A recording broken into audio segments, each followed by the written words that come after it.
How do you convert more buyer leads in the wintertime, the end of the year, the holidays? We'll get into it. Hey folks, Todd Tramonte here from the Listing a Week channel, bringing you great info on how to get a listing a week or a buyer a week in your real estate business. And we've got Ian Daniels with us today. Ian's our team lead here on our Dallas-Fort Worth real estate team. And we're going to talk a little bit about how to work with buyers in and around the holidays / end of the year / fall winter season, right?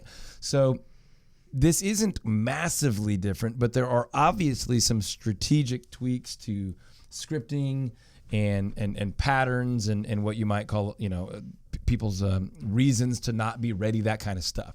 So what are some of the things that you're having conversations with agents about as they aim to convert buyers this time of year?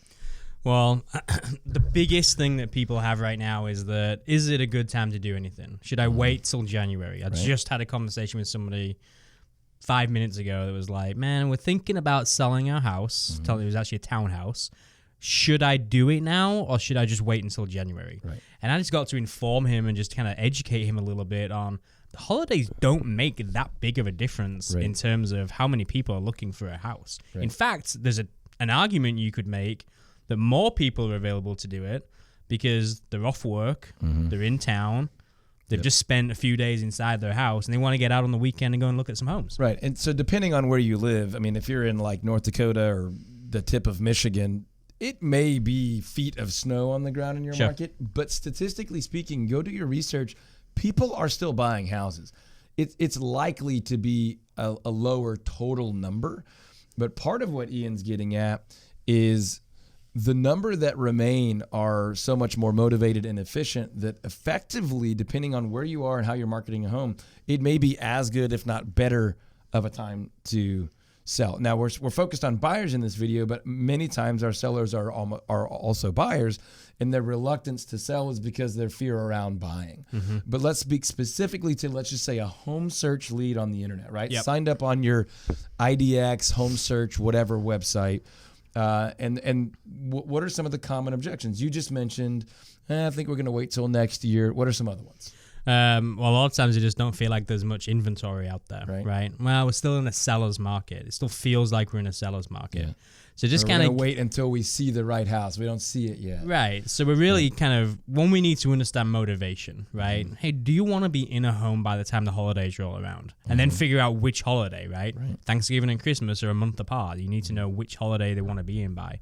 And if they do, then you just really, you need to give them the freedom to say, let's go do this. Right. Because they're worried in a lot of ways, right? Man, it's busy season already. I've still got to go do X, Y, and Z. Do I really have time to be able to go do this? Well, it depends.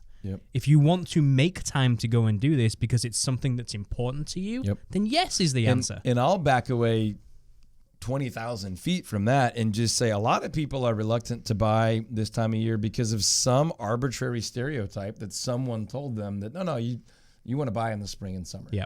There's no facts behind that. If anything, it's maybe like, oh, you want to buy when the kids are out of school for the summer, whether you have kids or the seller has kids or not. It's just this assumption. Now, what are some of the things we can tell people to tell them why it is a good time to buy? Not to manipulate them. Like you said, if they really want to buy, what are some of the things that we can communicate to them that would help them understand why it's a great time to do that? Yeah, I think there's two main reasons that I always kind of tell people about. One, the sellers that are on the market are motivated, right? They want to make sure that they're selling. There's normally a really good reason why they want to do that during the winter months. You're able to educate them on that. And two, less competition from other buyers. There's just not as many people out there looking. The whole argument of you're better off to go and do it in the summer.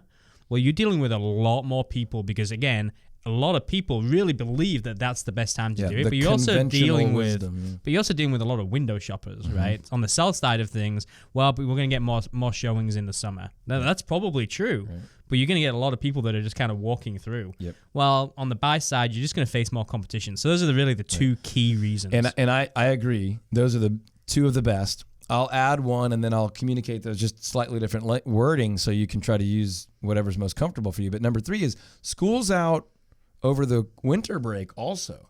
So if people think, which isn't really true, but if they feel like they need to move when school's out, typically the entire end of December as well as the first week of January or so, most people, most kids, most school districts have out of school. Now, let me go back to Ian's 2 points. The fact about sellers being highly motivated is true. I communicate that to a buyer prospect slightly differently, and I say, look, this time of year, sellers are at their lowest level of confidence, right? They're worried, oh, shoot, it didn't sell this summer or early fall. Now I'm stuck in late fall or winter, and they're starting to convince themselves to take a lower price or to offer better terms. And then real quick on the other one, that there's less competition from buyers. The fact of the matter is, you can probably get a better deal. So less competition. What does that actually mean for me? That means I'm not in a multiple offer situation. I may be one of the only showings, right? So those are some ways to speak to your prospective buyers and say something along the lines of, hey, would it be valuable to you if I could share a strategy with you that would show you how you can get a better deal from a lower confidence seller this time of year than you ever could during spring and summer? And by the way, you could still move while the kids are out of school if that's important to you. Right. And then someone would say, well, yeah, but I have to sell too. And we'll do a whole nother video on how to approach the selling side this time of year. But make sure you watch that video also, because there's equally great strategies on that side. And I'll say this real quickly. We're not talking out of both sides of our mouth. No. We're not saying that one thing is true and let's act like it's not true over here. We're saying there are great reasons to benefit from both selling and buying this time of year. And I'll ask you, knowing that you're probably going to say what I'm thinking, why is that? Why is it that some agents would say this is better for buying and this is better for selling? Or why would they say spring and summer are the best time to do everything? And why are we saying it differently? It's always been that way, right? I mean, that's just the general thinking that's the industry is educated, or people have kind of just told us that. And there's more agents that are doing it in the summer. There's a lot of people that this isn't a full-time occupation, and so they do it in the summer months. And I would summarize that by saying that's kind of the general consensus, the stereotype of an industry that only has one strategy. It's a one-size-fits-all. One strategy applies to all. Spring and summer only approach to the business. Well, that's why I was going to say that it's really important. On our team, we talk so often about creating a customized game plan for you, for every single one of our clients, that there is no one-size-fits-all for either helping a seller or helping a buyer. We always want to make sure that we meet ahead of time, and we want to make sure that we're customizing it and doing it for each individual client that we work with. In an effort to help you as a real estate agent convert more buyers this time of year. We're not talking about twisting someone's arm and turning them into a buyer if they're not ready. If they are ready, if their family, their finances, their timing are ready to buy, then it's our job and our obligation to create a custom strategy that will help them succeed in the wintertime, around the holidays, late fall, whatever you want to call that.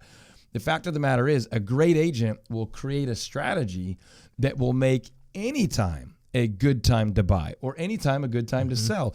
And that means not having a one-size-fits-all. So anyway, I hope this has been really valuable for you as you approach lead conversion and growing your business and serving your prospects and your clients really well, whether it's fall, winter, holidays, end of the year, or any other time of the year. It's your job to create a strategy so that they can win in almost any situation. Again, if you're interested in the seller side of this conversation, we've got a whole nother video on that. Make sure you check it out. Subscribe to the channel, like these videos. Comment below whether you agree or disagree, have something to add, or if you'd like us to shoot a video on something else. Obviously, if we can ever help you grow your business, head over to alistingaweek.com, alistingaweek.com. There's some free resources there. And obviously, you could find your way to some paid resources also. We coach and consult with agents all over North America, helping them add or get one listing or more, or sometimes less, in their business, as well as buyers, how to do that without having to do it all by yourself, build strategy and systems into your business. All that's over at alistingaweek.com, and check out our other videos here. We will talk to you on the next one. Take care.